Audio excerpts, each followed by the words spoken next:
Hey guys, it's ExandShadow, and welcome back to Let's Play Paper Mario The 1,000-Year Door. Last part, we saw Awesome Bowser and made our way back to Rogueport where we did a few, before chapter preparations. And in this part, we're heading back down into the Rogueport sewers to find those little creatures that Professor Franklin mentioned last part. So, remember way back at the beginning of the LP when you saw that little green striped dude? You're gonna want to go back towards there. It's on the way to the 1,000-Year Door. I'm showing the way just so that you remember. It's really not that, it doesn't take that long to travel in the Rogueport sewers when you know where you're going, and it's designed simply enough so that you don't usually get lost, which is a good thing. There he is. Mario, did you see that? That was one of the things Professor Franklin described. So yeah, now you want to go through here and then into that door. I don't think there's anything there if you go there before now, but I don't think it would be interesting if you did anyway. It's a dead end at this point. Don't eat me! Huh? You didn't come to eat me? And you're not bullies? Guess again, nerd! Mario, how could you? Don't you say that to him. That wasn't very mature. Piffed. I'm not mature. I'm rated, not mature. So, yeah, it doesn't really matter what you usually choose in these situations, but it's funny to pick the funny ones. You guys are working for those X-Nauts, aren't you? You chased me here. No, it's the end! X-Nauts? Easy there, kid. What in the world are you freaking out about? We're not gonna do anything to you, so just chill for a second. Tell us what's going on. Well, okay, this gang of bad guys who call themselves X-Nauts came to where I live. They came inside our great tree and started tearing it apart and causing trouble. So I've come all the way here looking for help. Mario, that sounds like these guys who attacked us in Rogueport, right? If they're the same guys, then they're definitely after the Crystal Star. Now that you mention it, they did say something about some Crystal Star thingy, but we punies don't know anything about crystals or stars. Say, could you guys help us out, maybe chase them off? If you do, we'll give you, what was it? The Crystal Star? If you do, we'll have the puny elder give you that. I don't know what it is, but if it'll help us reclaim our tree, I'm sure the elder will agree. So what do you say? Let's not waste any more time. I'm begging you! So yeah, I don't get to make any sarcastic joke this time. I just got to agree to doing it, because I'm the good guy, and I gotta help the small little defenseless bug thing that kind of reminds me of a Pikmin for some reason. Anyway, this dude's name is Punio. I think they're called punies, you know, because puny as in small. So, yeah, Punio's gonna be following us around for all of Chapter 2. So get used to seeing him, because he's going to be around for a little while. I'm sure the puny elder said something about the button here that opened the secret entrance. Aha! So now we've got ourselves a secret entrance, but instead of going right as you're directed to, go left through a secret passage and get the damage dodge badge. Basically, if you equip that, your guards will take away 2 hit points instead of 1 if you do the action command correctly. It's one of the better, badges you can put on. So, if you have extra badge points to spare, put that there.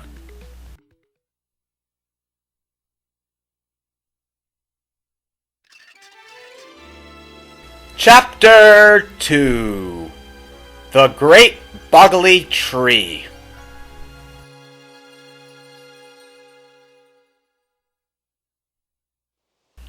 Ooh, look how pretty it is.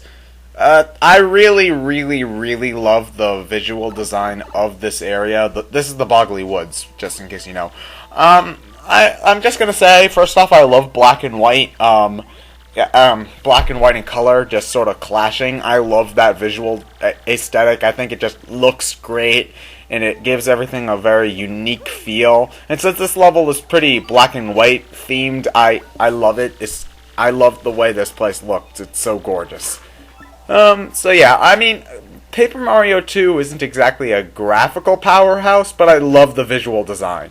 Whee! Time to go to work, lovelies. Vivian, you understand what we've got to do, yes? A, find that Mario guy, and B, steal them after the Crystal Stars, right? We can just do away with Mario and his friends, can't we? Or is that bad? Oh, bad things happen all the time, Vivian, but you're right about our goals. If my information is correct, Mario should be coming down this road quite soon. We must ambush him and get that map. What's this now? Vivian, what are you fawning over there? Oh, what, you mean this? I found it near that tree over there a while back. Isn't it a gorgeous necklace? It was so lovely, I had to pick it up. Humph, Vivian, for shame, picking up someone else's scraps. Disgusting, greedy. But enough about that. Vivian, my dear pack rat, bring out the sketch of that Mario guy you got from Goldus. Me-hee-hee. Eep, what? I don't have that. You said it was way too important, so you took it. You should have it. Don't be ridiculous. I don't have that thing. You were in charge of it. You wretched little worm, blaming me for something you probably screwed up. But I... Gah. Oh, what is it, Marilyn? Huh? What's that? A mustachioed fellow? This is no time for such nonsense, you great oaf. Save your games for later. Now, where was I? You, Vivian, don't tell me you've lost our precious sketch. But, listen, look, it's not my fault. I never had the sketch. Silence, you ditz! Such impudence! How dare you talk back to me like some rebellious child? It's clear to me that the only rationale your type understands is force. For your punishment, I'll be taking that necklace you just found. Yes, so sorry. But, Beldam... Oh, you're horrid. Huh.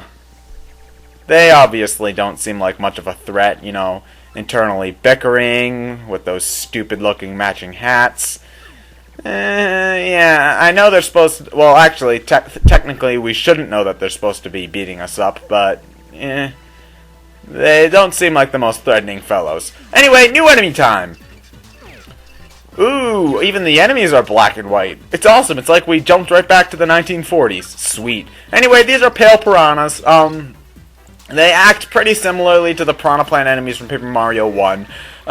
You see their teeth are pointing out there, so we can't jump on them just yet. Yeah, they've got a max HP of 4. So it's, you know, 2 attacks from... an attack from Mario and Coop's Bowl knock them out relatively quickly. It really... The Pale Piranha is not a threat at this point.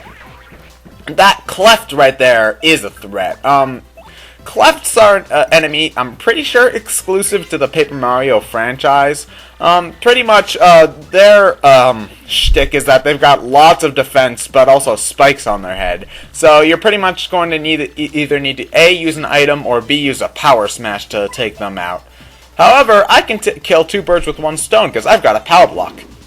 Boof. Boom.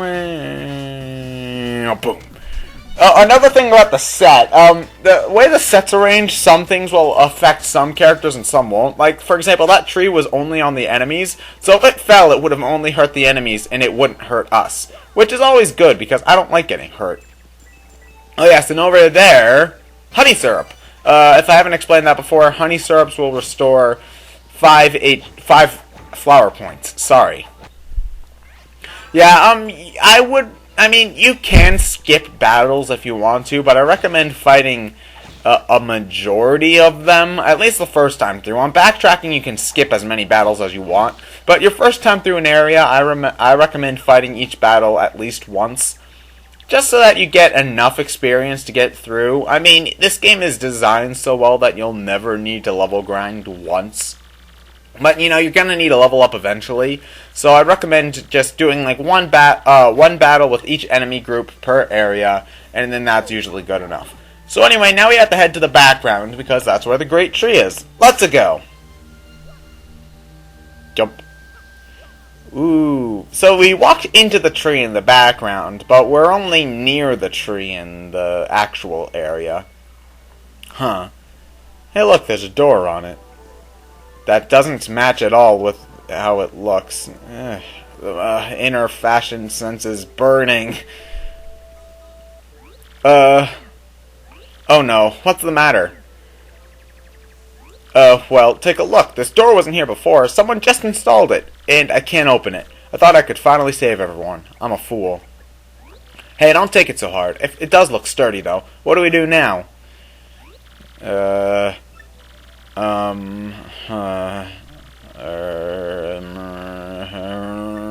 got it! Huh, looks like the little fellow's got an idea. Let's follow him. On to the tree. You know, we're very lucky that the tree's roots happen to be completely flat and easy to climb. Long ago, the puny elder told me about a secret entrance somewhere around here. We can get in through there. I'm completely sure of it. Problem is, I doubt finding it is going to be easy. I mean, it won't be labeled secret entrance. What should we do? Not to be a worrywart, but how in the heck can we find someone's secret entrance? Well, it's hidden by this invisible thingy. We need to find and remove the thingy. But boy, removing a normal thingy sounds tough enough, let alone an invisible one. Oh, got it! Flurry! Surely Madame Flurry's powers can help us. Flurry's a refined and dignified lady who lives in these woods. The elder says she's a wind spirit who can wield the power of airs with ease. You see where I'm going with this? She can use the wind power to blow the thingy away. Well, it won't hurt to try. Flurry lives in the deepest corner of the woods, so let's head back in the direction we came from. Now we've got to go find Madame Flurry. Something tells me that I'm not really looking forward to this. If you look to the right, there's a star piece in that waterfall over there, but I missed it. So, you're gonna want to get that. It's important. I think I think that with that you'll be able to get the quick change badge by the end of this chapter, but I don't really remember. Sorry. Building a house here was just the finest idea I ever did have. Oh yes. This place is so different from the bright flashbulbs of the world I'm used to. Such peace. This negative image of the real world soothed my body and soul. But what's even better, that I, Madame Flurry, grow even more lovely here. Plus, those squishy, adorable little punies that live in that tree are so nice to me. But I suppose if I stay here too long, I'll begin to crave hustle and bustle before long. Oh my, it's happening even as we speak. That moment of exhilaration when the spotlight shines down on the stage. Surely I was born to be an actress for the ages. It's settled then. I shall rise again, but before I make my stage comeback, I simply must whip my body and mind into shape. I'll just have to put on some makeup and make my beauty even more beautiful. Wait a moment. No! It's gone! Gone, I tell you! My... I wonder what could be missing. I wonder what sort of valuable object we've been seeing lying around in this area up to this point. Obviously, she missed that inn coupon that's over to the right there. So anyway, yeah, go right and you'll find Flurry's house. So yeah, I just dropped the inn coupon because, you know, I really don't need it. I go to the inn all of one time in this entire playthrough. And it's not till almost the end of the game. If you do go to the inn, you'll find enough inn coupons to just get through. You'll find enough inn coupons to get through without a problem. Anyway, more new enemies. That guy, that is a, I think it's a gray puff. I don't exactly remember the name of the enemy. Hold on. I really hate how it takes up a turn to switch partners before you get the quick change badge. That always has bugged me. Oh, Dark Puff. If you remember from Paper Mario 1, the Puff enemy wasn't introduced until Chapter 6, but we see it a few more times in this game. Pretty much, its shtick is that it can charge with lightning, and if you try to attack it with a jump attack while it's being charged with lightning, you'll take damage, because, you know, ow, that would hurt, you dumbass.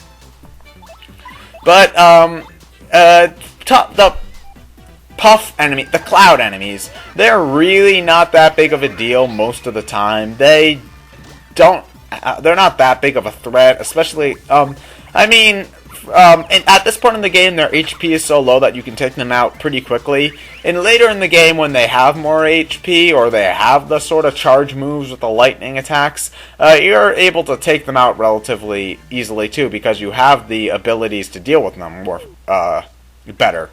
You know what I'm saying? Probably not. I'm not making a lot of sense at this point.